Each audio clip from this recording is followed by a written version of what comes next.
Do exorcisms exist in real life? The Pope's Exorcist, a 2023 Hollywood production starring Russell Crowe, brought exorcisms back into the realm of popular culture. Exorcism is the religious practice of evicting demons or other evil spirits from a person, place, or object through prayer, ritual, or other spiritual means. While many people may associate exorcism with Hollywood movies, it is a real-life practice that has been performed for centuries in various cultures and religions. The scientific community generally does not recognize the existence of evil spirits or demons and therefore does not consider exorcism to be a legitimate medical or scientific practice. Can evil spirits take control of human bodies?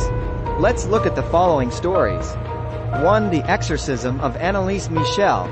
The case of Anneliese Michel is one of the most well-known exorcism stories. Anneliese was a German woman who began experiencing seizures and hearing voices at the age of 16. Her condition worsened, and she was diagnosed with epilepsy and depression. However, her family believed she was possessed by demons and sought the help of 2 priests who performed over 70 exorcisms on her over the course of a year. Sadly, Anneliese died of malnutrition and dehydration in 1976. 2. The Exorcism of Roland Doe. Ronald Edwin Hunkeler, aka Roland Doe or Robbie Mannheim, a 14-year-old boy from Maryland, was raised in a devout family. He was believed to be possessed by demons in the late 1940s. 2 Catholic priests were enlisted by his family, and they performed repeated exorcisms on him. Father E. Albert Hughes, the family's local Catholic priest, performed an exorcism in February 1949. He served as an assistant pastor from June 16, 1948 to June 18, 1960 at St. James Church in Mount Rainier, Maryland. The exorcisms were said to be violent and included Roland levitating and speaking in Latin. His family reportedly started hearing scratching noises coming from the walls and seeing objects jump to the floor whenever the boy was there. More disturbingly, his bed would apparently shake violently at night. After weeks of exorcisms, the boy was declared free of possession. After the buzz surrounding his terrifying tale subsided, Hunkeler worked as an engineer for NASA before passing away from a stroke in 2020, a month away from his 86th birthday. Thanks to the fictitious name that was then employed by publications, Hunkeler was able to avoid notoriety. Hunkeler made contributions to the Apollo program, which led to the landing of humans on the moon. He was employed there until 2001, when he decided to retire. Despite his achievements in normal life, he was never able to completely shake the fear that his past will be revealed. On Halloween, we always left the house because he figured someone would come to his residence and know where he lived and never let him have peace, someone who knew him told the New York Post. He had a terrible life because he worried all the time. 3. The Exorcism of Clara Germana Cele. Clara Germana Cele was a South African schoolgirl who allegedly became possessed by demons in the early 1900s. Kaffir girl named Clara was born in 1890 and spent her entire life in the Anglican St. Michael's Mission. When Clara was 16 years old, something about her changed. On August 20, 1906, Clara was racing through the rectory, tearing off her clothing and conversing with someone who wasn't there.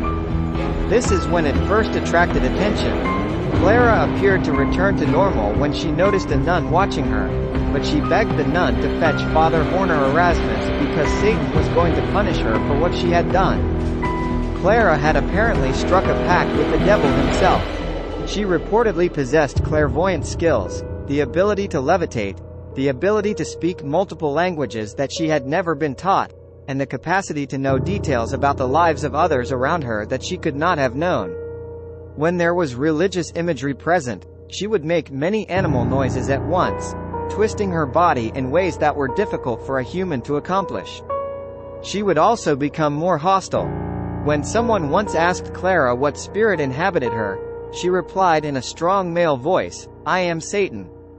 On September 11, the exorcism took place in front of a sizable crowd. She once bit a nun who approached too closely. The bite mark allegedly only had 2 punctures, suggesting that a snake made it. Everything seemed to be back to normal after the exorcism because Clara had regained her individuality. Her health wasn't as good as it had been, though. Clara suddenly seemed to be in better shape than she had ever been in 1907, nevertheless. That is, until a nun overheard the girl making a strange noise with her lips. Witnesses reported seeing her levitate and speak in tongues, and her condition worsened over time. A priest performed an exorcism on her, which reportedly lasted for several days. After the exorcism, Clara's condition improved, and she went on to live a normal life. Clara was levitating once more when the nun entered Clara's room, providing proof. 2 days were required for the second exorcism. After the second exorcism, there is not a lot of material available.